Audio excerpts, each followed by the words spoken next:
Welcome everybody. It's lovely to see all the faces that I know and have been sitting with these last few years. So we'll take people still arriving, but we're going to just sit together and take some time to kind of really lean into whatever's there, whatever that is right now, just taking some time to be with ourselves.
So if we say together the verse of the robe, vast is the robe of liberation, a formless field of benefaction, wearing the universal teaching, I realize the one true nature. Vast is the robe of liberation, a formless field of benefaction, wearing the universal teaching, I realize the one true nature. Vast is the robe of liberation, a formless field of benefaction, wearing the universal teaching, I realize the one true nature.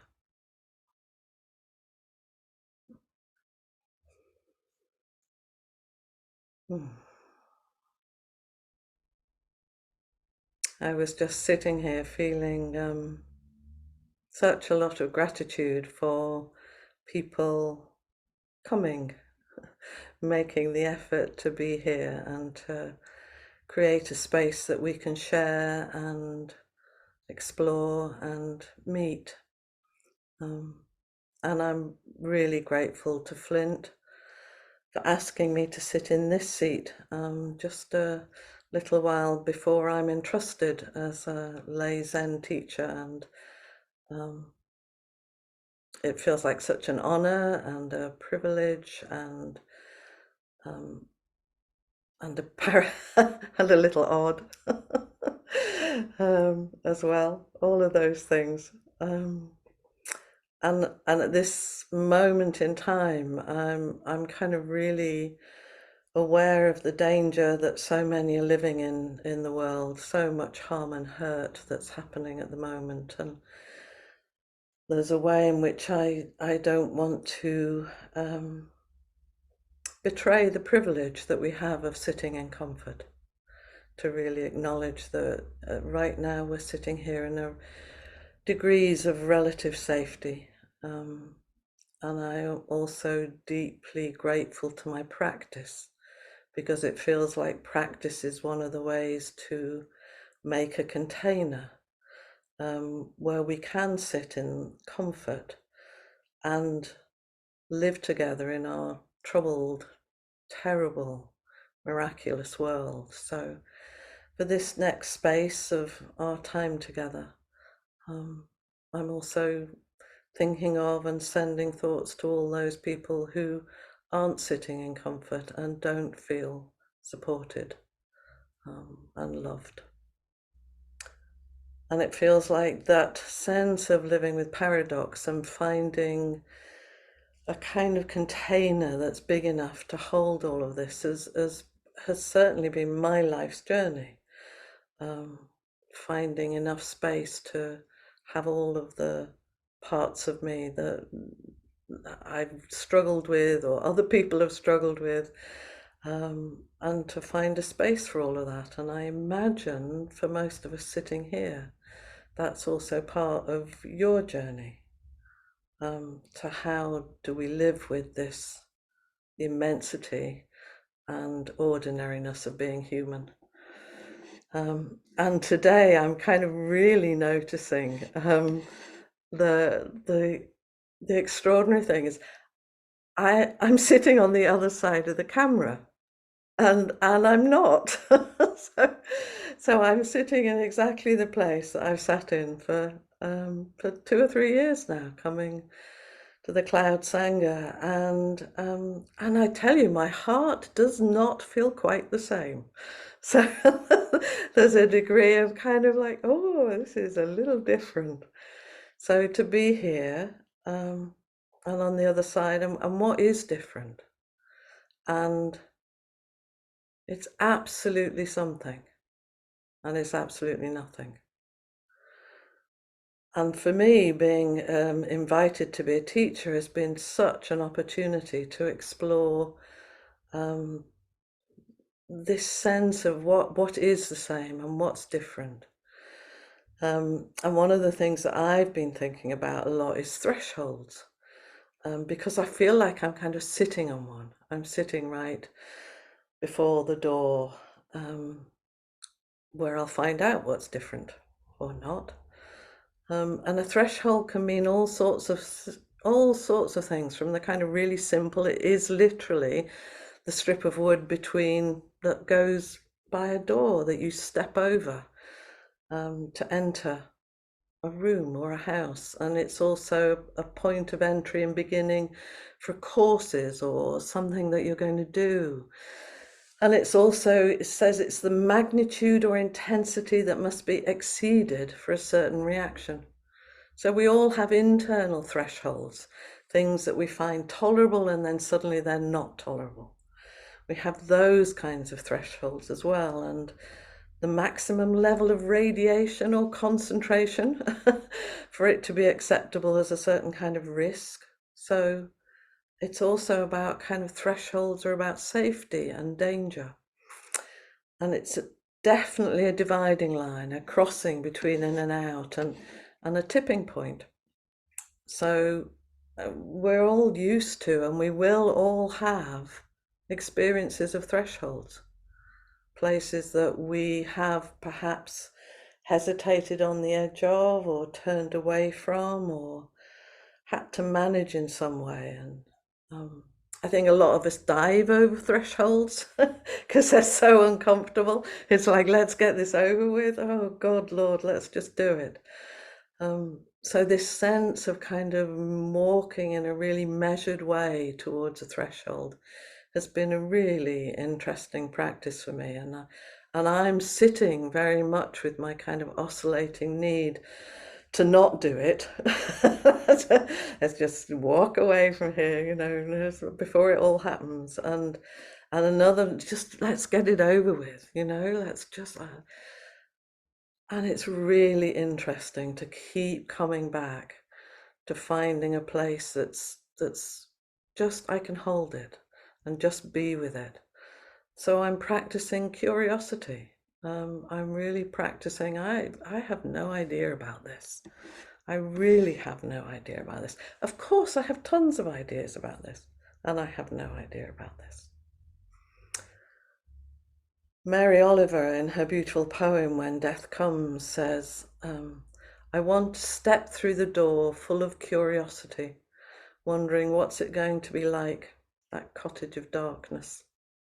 And clearly, being entrusted is not a cottage of darkness, but I do want to step through it with curiosity. And I want to echo her words, where she says, when it's over, I want to say all my life I was a bride married to amazement. I was a bride married to amazement. I was the bridegroom taking the world into my arms. When it's over, I don't want to wonder if I have made of my life something particular and real. I don't want to find myself sighing and frightened and full of argument. I don't want to end up simply having visited this world. And there is something about that invitation to fully embrace whatever it is that's happening, whether we know what's going to happen or not. Feels to me like really at the core of my practice at the moment. I really, really don't want to have ended up simply visiting this world. And of course, I will have simply visited this world. So I'm trying to practice staying with curiosity. And I know that approaching a ceremony, it will signal something. And yet I also hold that nothing actually changes. And how can I do that? How can any of us approach something where the other side is both known and unknown? And we often have ideas and assumptions, you know, once this has happened, it'll be like this, or once this happens, you know, and we might attach ideas of fear or anxiety or elation or joy, you know, when this happens, it'll all be all right, or when this happens, it'll be a complete disaster. And it's really interesting to think, maybe I don't know. And we have a persistent and neurologically driven need for certainty against a world where we know the core of our practice is embracing uncertainty. And yet to manage the parts of us that persistently seek that kind of, it will be like this. So that knowing what is on the other side, and it can really, you know, we can hesitate until we know, and yet we can't know until we step through. So I'm really curious about what I will feel like on the other side of entrustment. And I also feel really relaxed and kind of a bit kind of just like I won't know even when I'm through. There's a line from Annie Dillard which I just love, which is our life is a faint tracing on the surface of mystery. Our life is a faint tracing on the surface of mystery. So it's like, here's another mystery. Here'll be another little bit of the tracing. And then as I was contemplating this idea of thresholds, which was the most immediate thing that occurred to me, was I was being really haunted by a phrase that I read years before I became kind of anything like a Zen Buddhist. Years ago when I read Zen Flesh, Zen Bones as in my 20s. And it's the really cryptic, before enlightenment, Wu Li says, before enlightenment, chop wood and carry water. After enlightenment, chop wood and carry water. And of course, I am in no way suggesting that my coming ceremony makes any comment about my enlightenment at all, but rather it feels to me that how it points at nothing changes, even as everything changes. So maybe right now, for me, maybe it's before entrustment, sitting on my sofa with you, after entrustment, sitting on my sofa with you. And we'll see what happens. Flint talked last week about the Koan Mu. He also talked about apocalypse and annihilation, and the part of me that gets easily amused by things was easily amused by the fact that I've often referred to myself as an apocalyptimist, which is a truly wonderful word, an apocalyptimist, in which I know everything's going to hell in a handbasket, but I'm fairly chilled about it. And I was thinking that how do we approach annihilation and apocalypse? And certainly in recent years, I've probably struggled a little bit more to hold on to the optimist bit of that. But yeah. But he talked about the Koan Mu, and I was thinking about the Gateless Gate as he was talking about it. And I was reminded from the kind of Instagram posts that I amuse myself with of seeing, there are often kind of little films, and they're usually dogs. And the dog is sitting looking really longingly through a window to the great outdoors, to the outside, where it wants to be, and it's really looking. And then the camera pans along a little bit to the open door.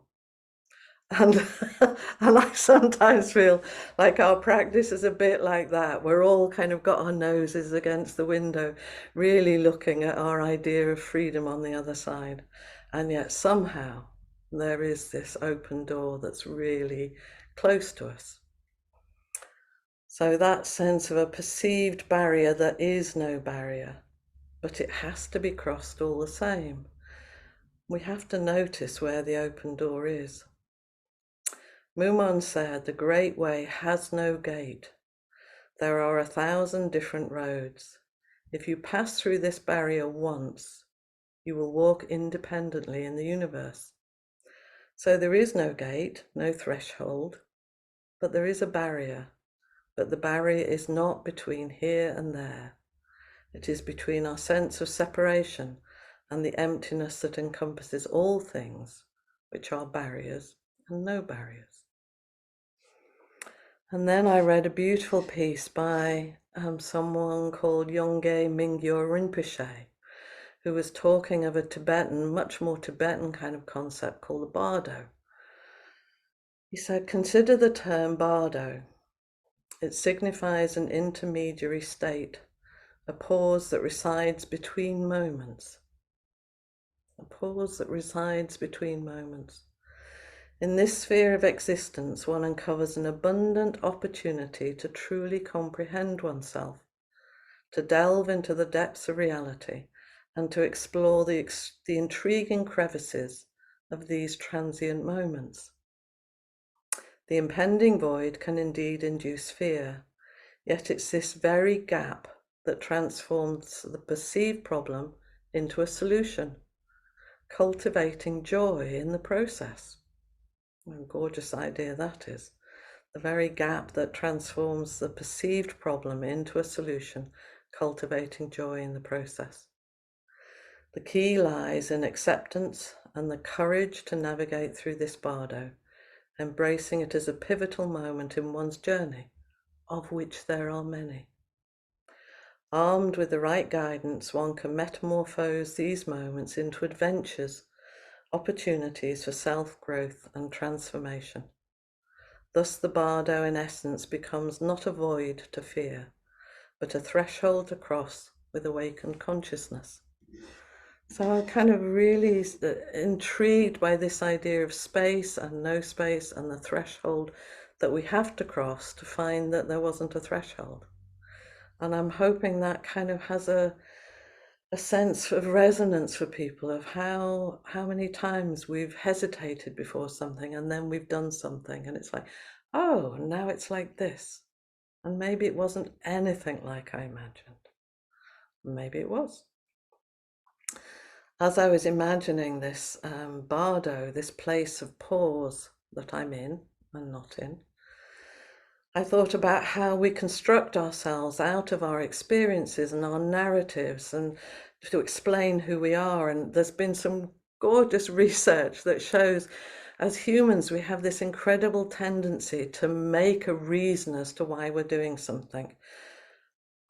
That's often not the reason why we've done something, but it makes sense to us in our narrative. And so we construct backstories that help us make sense of ourselves and the world. And as I was thinking about that kind of like, I imagined one of those travel gilets, you know, the kind of really fancy kind that's got sort of pockets all over it. And, you know, some of them are so secret that you've even forgotten what you've put in them.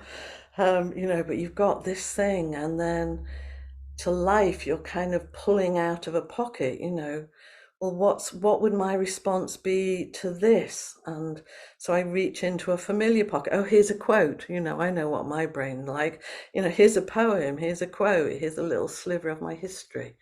You know, and I'm using these pockets of my constructed self to say who I am and how I am, or here's a little factoid. I love those. You know, here's an opinion, here's a possibility, and well, here's my insecurity or my anxiety or my ridiculousness.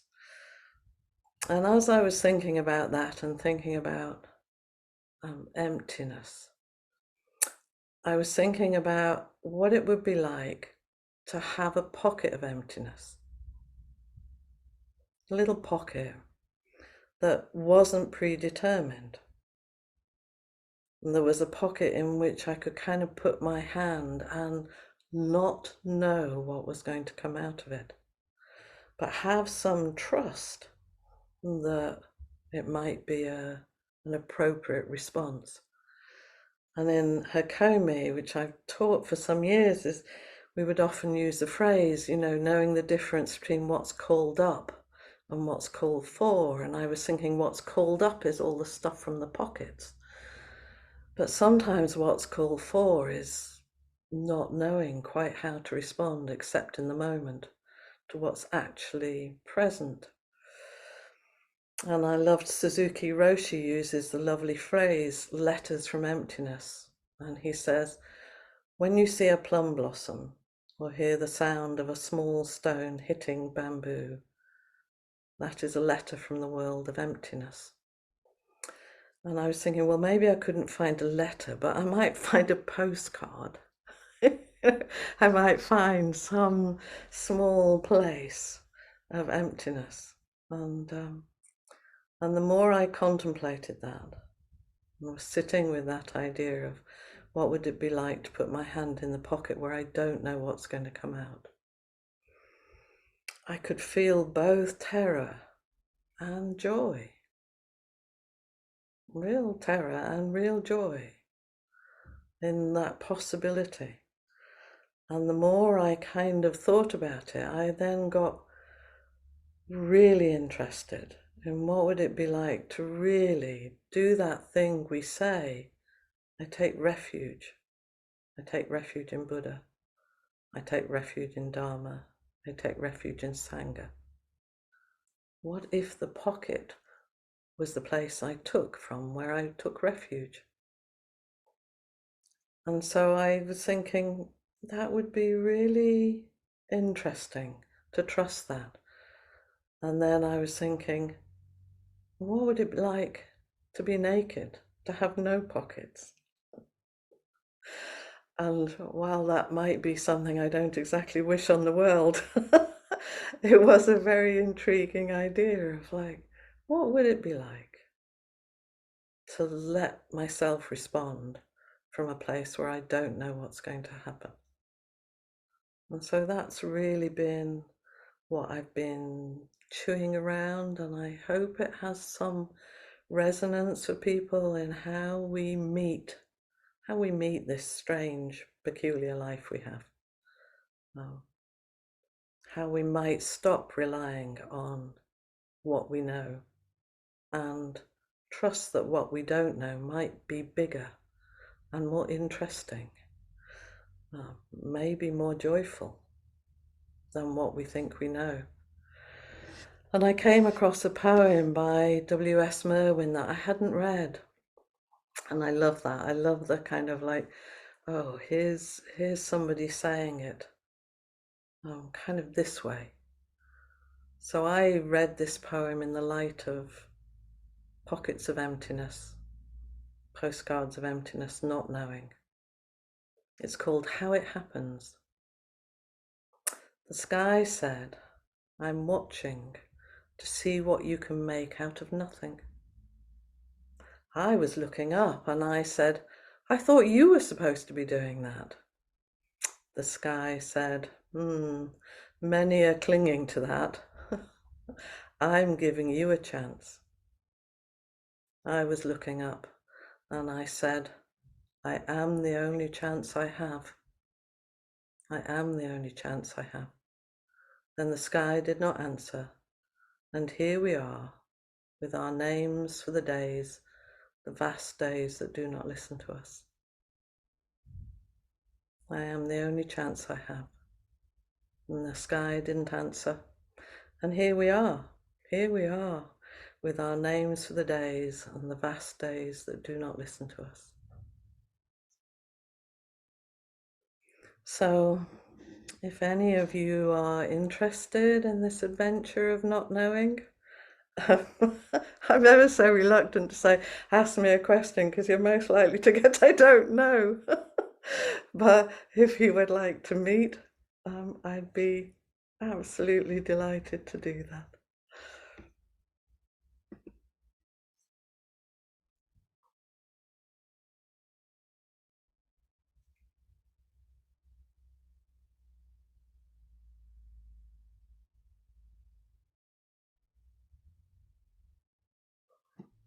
We have Jan and Duncan.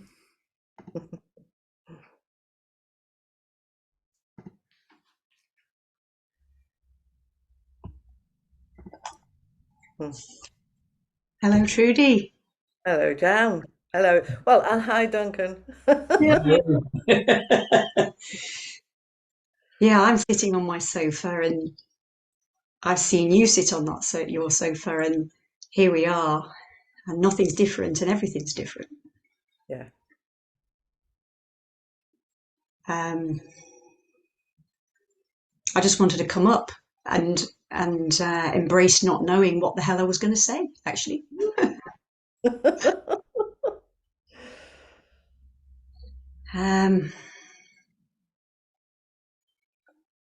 There's an edge around, for me, a big edge around not knowing.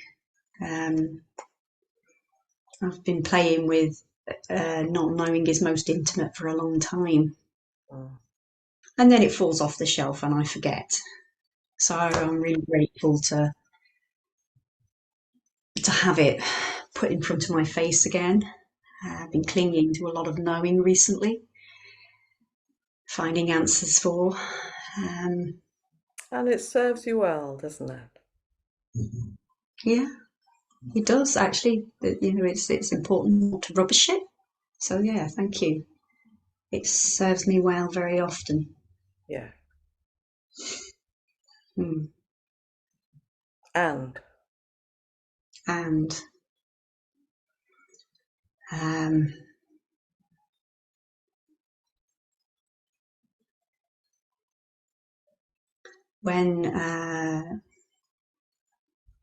when it leaves no room for not knowing. yeah. And I love that idea of the pockets. And I have in my handbag, I have a pocket, lots of pockets. I like handbags with lots of pockets, and I know what's in every little pocket. So I really like that idea. So yeah, what would it be like to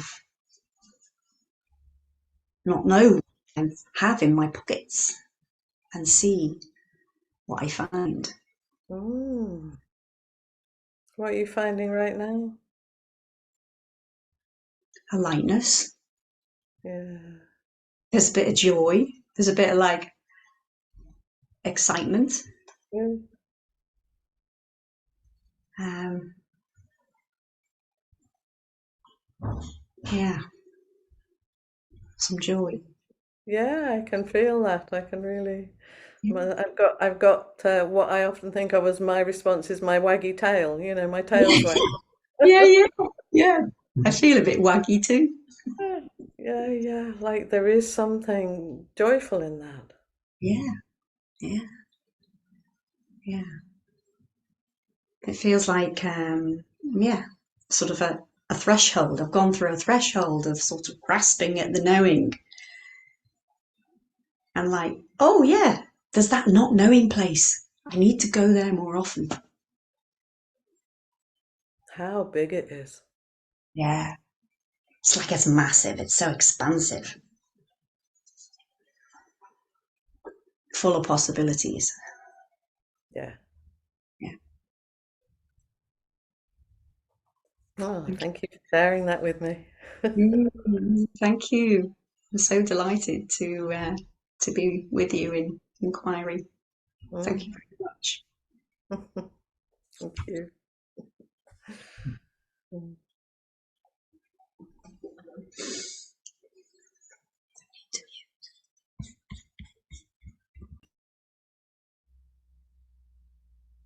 Mm.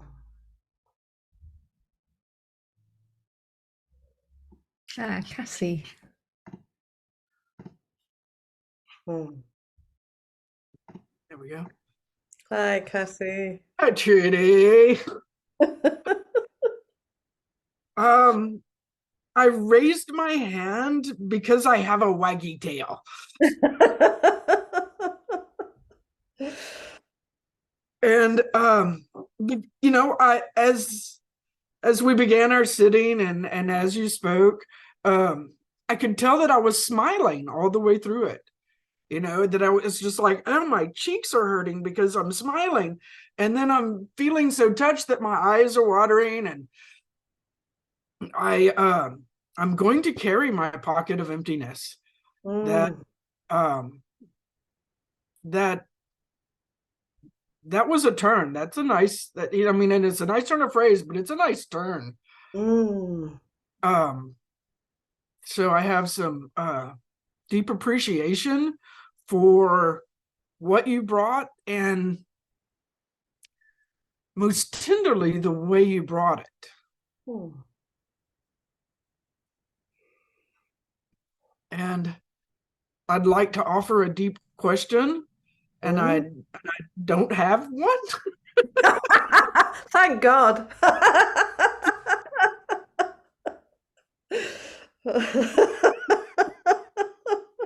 I could offer you my deep, I really don't know. And isn't that nice? Yeah. Oh. Yeah, deep breath.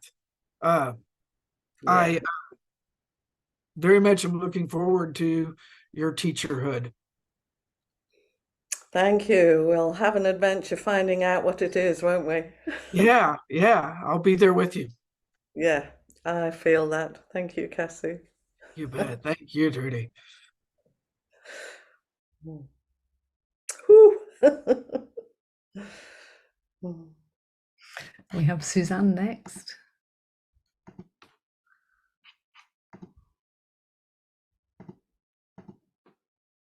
Suzanne. Hello, Trudy. First, Hello. I wanted to meet you. Yes.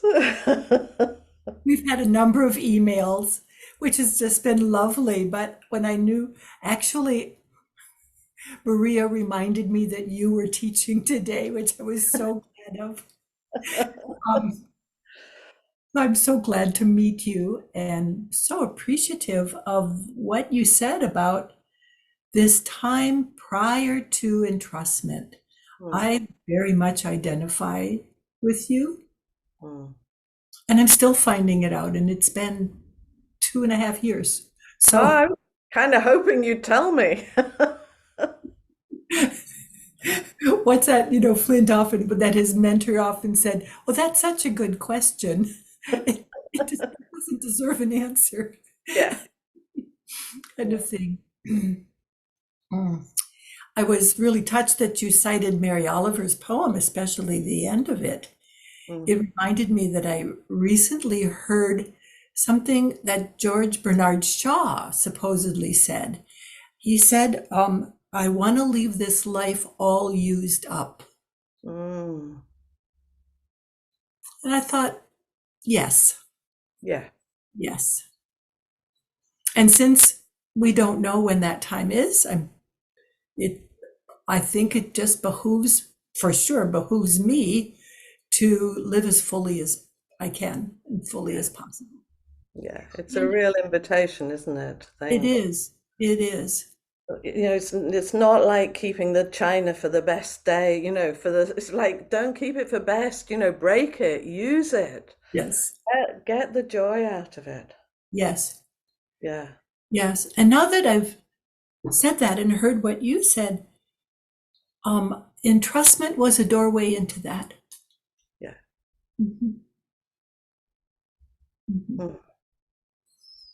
So thank you, and I wish you so much goodness as you take this step. I wish I could be in England with you, and I will be able to see Flint on the weekend, so I will send my love with him, and just take care. Thank you. Thank you. And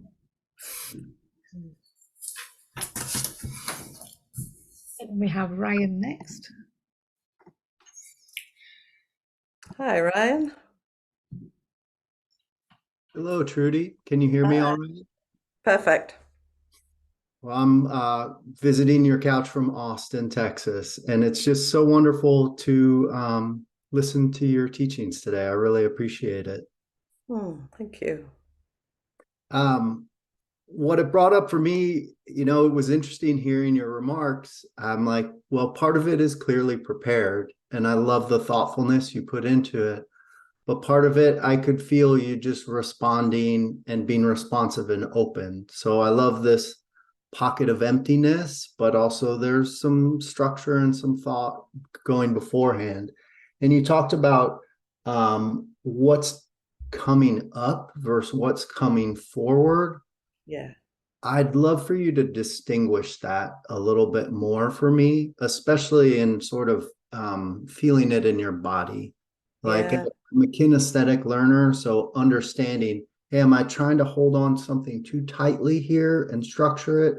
Does it need a little more emptiness, or is it too free flowing or is there too free flowing? I don't know. Yeah, I know.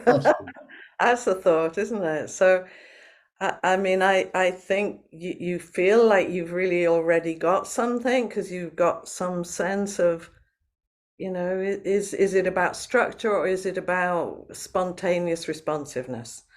So I think for me, what's called up is usually, the familiar pocket stuff. you know, like my ego's hurt, or I have to help, or it's my job, you know, those kinds of constructs we have about ourselves. And they're often really useful, a bit like I said to Jan, you know, our histories serve us well. You know, they're really often our good friends. But it's something about, but is that what's actually needed right now in this situation with this person? So for me, there's a, you know, it's an odd thing to say there might be a pause before spontaneity, but it's like, what's called for here? You know, what's called for might be none of the things that I usually do.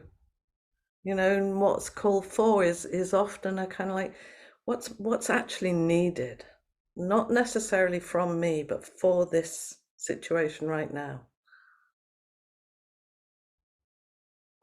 So yeah, it has a sort of, I'm thinking about the kinesthetic sense of it. It's like, for me, it's got that kind of slight step back from the immediacy of my experience of like, oh, this is what I want to do. But is that really the right thing? And it really might be.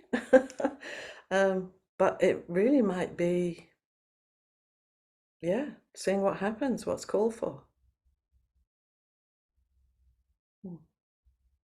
Thank you.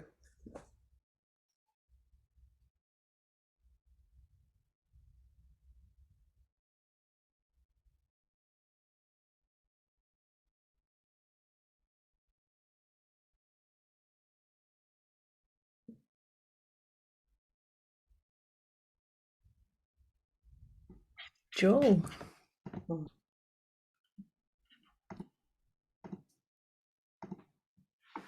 Trudy, hi. Hi, Joel. I've seen you many times, and I don't feel that we really had a chance to meet before. So I'm very happy for this day. Very happy for you, for the steps you are taking. And I know they are steps. It's not an event that's happening. It's steps that you are moving toward. And I wrote down what you wrote, or what you said, or at least to the best of my ability, I wrote down something that you said. We can hesitate until we know, and we can't know until we step through. And then you followed up. Even when we step through, maybe we won't know then. Yeah. But stepping through is required. And as someone who is very hesitant to to step through anything, I know the truth of what you're saying. Yeah. It really, there's something psychological, such as reconfirmation of the ability to make choices. You know, you say, "Oh, I was able to make a choice, and it hasn't turned out so bad." Something like that. But there's a much broader sense that you were pointing to in your pardon me, quotations from Suzuki Roshi and Youngei Mingur and the others that you were pointing to, that it is it really has something about opening to all of life and all of the universe that we find ourselves in. So anyway, I want to say thank you for these remarks and yeah, thank you. And I was just thinking, there's a book called it's something about awe, and I was thinking about, you know, when we step through, we often want it to be, you know, like small, and somehow can we step through, and you know, there are more stars in the sky than we'll ever see, but what can we see? There's something about that, you know, opening to something much bigger. Much bigger. Thank you. And thank you for reminding me of that today. Yeah, thank you.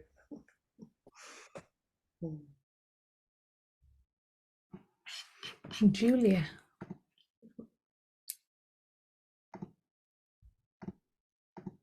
Hi, Trudy. It's so lovely to see you sat in that chair. And it's a bit of a threshold for me to step forward. But if you can do it, then you're setting a prime example for the rest of us. And it's strange because what you were saying chimed with some things that were going through my head today.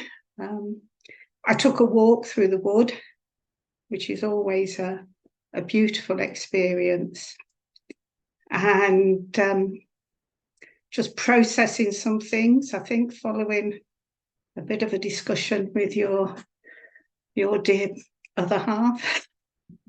And I was thinking about life and about trying to understand why I was the way I was, the way I am, should I say. And it suddenly came to me that there's no point in trying to look for the reasons for how we got here. That all of a sudden there was that sense of, well, here I am. And Arrived. Sounds like you really arrived. I don't know what's going to happen next, but I know that I only have a short life. Well, we all do, really. Not that there's anything special about my shortness of life, just that there's more years behind me than in front. And a real sense of opportunity to step outside of those things that keep holding me back, with a view to saying, well, you can just lay those aside and think more about what are the options to go forward. And it just chimed with your threshold. And you light up with it, you know, something just looks so like, yeah, what if it's an opportunity? What if this is an opportunity to not just be Julia, even though Julia is wonderful and magnificent, but like, what if? What else can happen? And the sense of the empty pocket, and many times during this practice, I've had that sense of how naked can you go? Yeah. And it's an interesting one. You start getting there and then reach for the wrap, cover up. Yes. I know. So thank you, Trudy, and I look forward to sharing time with you at the entrustment ceremony. Lovely. Really, really grand to have you there.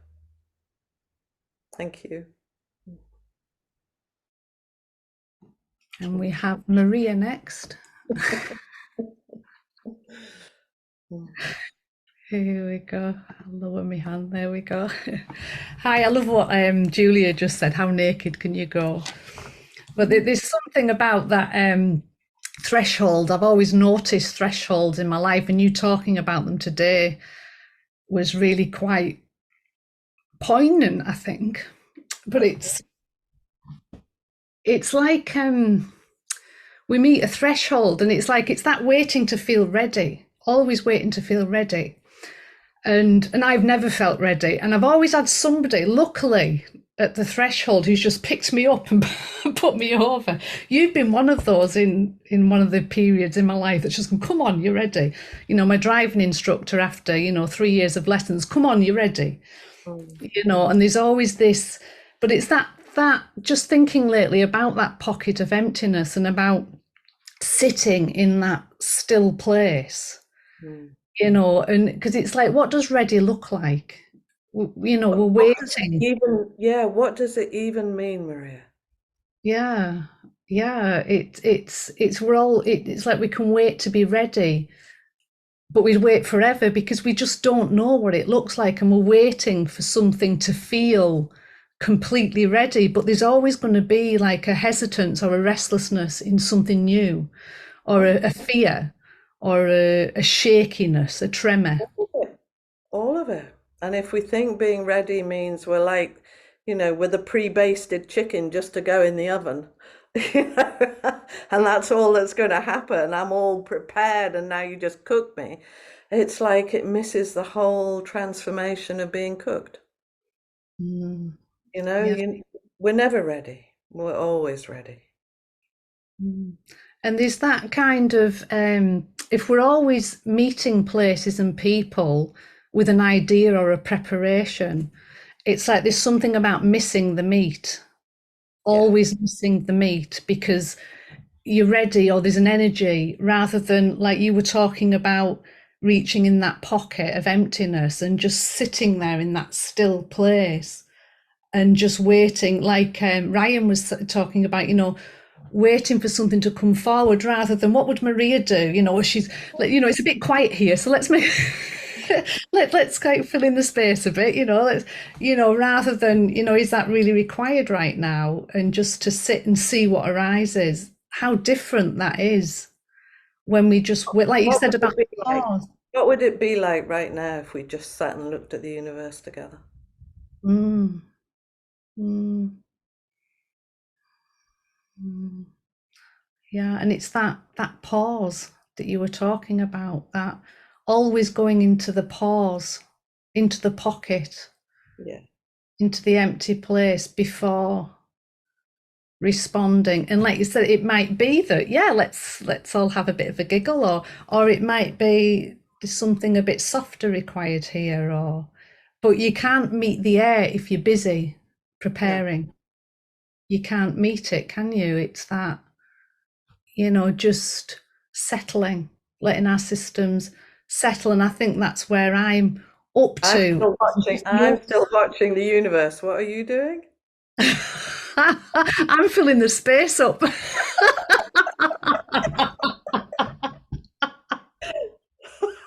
Because I was thinking, well, I can't just sit here. We're in inquiry, and I'll have to, I have to say, and it's that kind of like what we think we have to do, when actually we can just.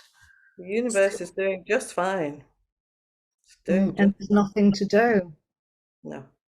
There's nothing to do. There's nothing to prepare. Yeah. It's there, isn't it? We have everything. We have everything. Absolutely everything.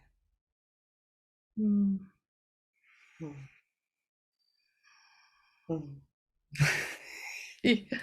Thank you so much, Trudy, and thank you for everything. You're totally welcome.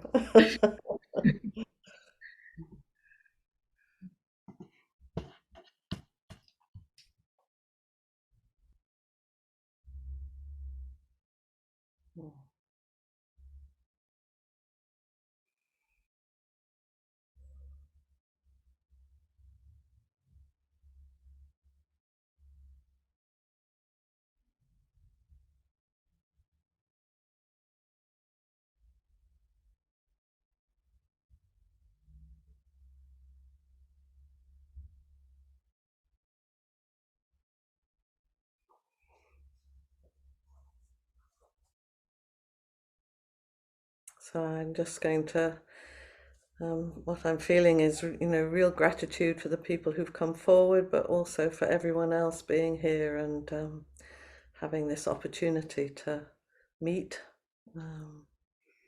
and meet myself and meet my own curiosity and all of those things that have been with me today. So I'm just feeling a lot of gratitude and really looking forward to seeing Flint quite soon in person, and all the people who are coming to our retreat, which is around ceremony. So I think we'll have lots of opportunities to notice what's called up and what's called for. So we can finish with, I've totally forgotten what we finished with, Maria. Give me a nudge. Or practice principles. Thank you very much. We'll finish with those. So thank you. Caught in the self-centered dream, only suffering, holding to self-centered thoughts, exactly the dream. Each moment, life as it is, the only teacher, being just this moment, compassion's way. Caught in the self-centered dream, only suffering, holding to self-centered thoughts, exactly the dream. Each moment, life as it is, the only teacher, being just this moment, compassion's way. Caught in the self-centered dream, only suffering, holding to self-centered thoughts, exactly the dream. Each moment, life as it is, the only teacher, being just this moment, compassion's way.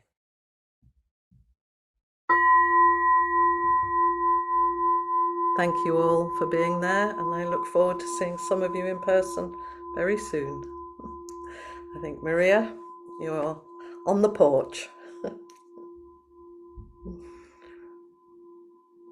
Best unmute myself. Thank you so much, Trudy, and thank you for that wonderful talk. It's moving through my body, and I can see from everybody's faces that it's moving through their bodies too. So thank you so much for that. And if you'd like to offer Dana to Trudy, then I've put the link in the chat. And if you'd like to offer Dana to Appamada, please do that also if you wish to. And I'm going to stay here now for a further 30 minutes. So if you'd like to join myself and others on the porch, please do. Thank you all so much. Thank you again, Trudy. Bye bye to those that are going. Love to you all.